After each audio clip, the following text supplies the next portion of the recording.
Enter Part 2 Sunshine Comprehensive Edition, topic adverb and sentence number 173. He helps me frequently. He helps me frequently. Let's see that in detail in the assignment. He helps me frequently. This is here. He helps me frequently. He frequently helps me. The right sentence is he frequently helps me. कैसी ये right sentence है? क्योंकि frequently जो है वो adverb of time है. जब हम एडवर्ब ऑफ टाइम लगाते हैं तो adverb of time is always placed before verb. The next is he treats. मैं इसको थोड़ा सा जूम कर देती हूँ ताकि that would be comfortable for you. Okay, I think you can see that now. He treats the poor friendly. The right option is he treats the poor in a friendly manner. Here I want to make you inform about some of the words. सबसे पहले तो ये देखिए adjective. ये जो है friendly जो है ये एडजेक्टिव है. Adjective can never be placed after some verb. किसी भी वर्ब के बाद एडजेक्टिव को प्लेस नहीं किया जाता. अगर आपको एडजेक्टिव को लगाना है तो फिर आपने क्या करना है, आपने उसका एडवर्बियल क्लॉज बनाना है. We are to make some adverbial clause after some verb. तो हम यहाँ क्या करेंगे, he treats the poor in a friendly manner. He treats the poor friendly नहीं आप करेंगे बल्कि क्या लिखेंगे, he treats the poor in a friendly manner. ये वो वर्ड्स हैं जिनके साथ आपको मैनर यूज़ करना पड़ेगा. Friendly, cowardly, lovely, lolly, miserly, mainly, lonely, likely etcetera. ठीक है. सो जैसे she walks lovely.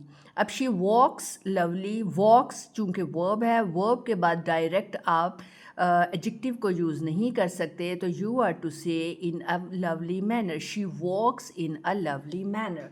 The next is neither या neither. Neither he comes nor goes. Right option is he.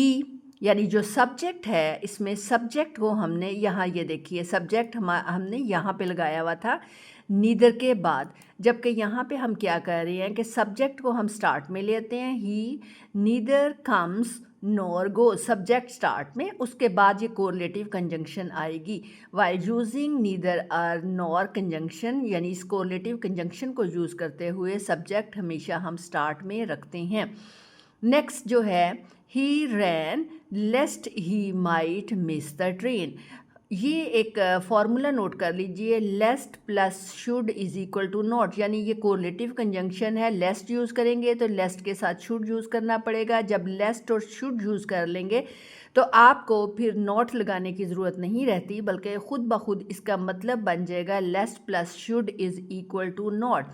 He ran lest he might miss the train. He ran lest he might. अब देखें यहाँ पे उसने लेस्ट के साथ क्या यूज़ किया, गड़बड़ क्या आ रही है कि लेस्ट के साथ माइट का चूँकि इस्तेमाल कर दिया, तो लेस्ट के साथ माइट का इस्तेमाल नहीं हो सकता. ही रैन लेस्ट ही, यहाँ पे हमें क्या करना पड़ेगा, शुड करना पड़ेगा. He ran lest he should.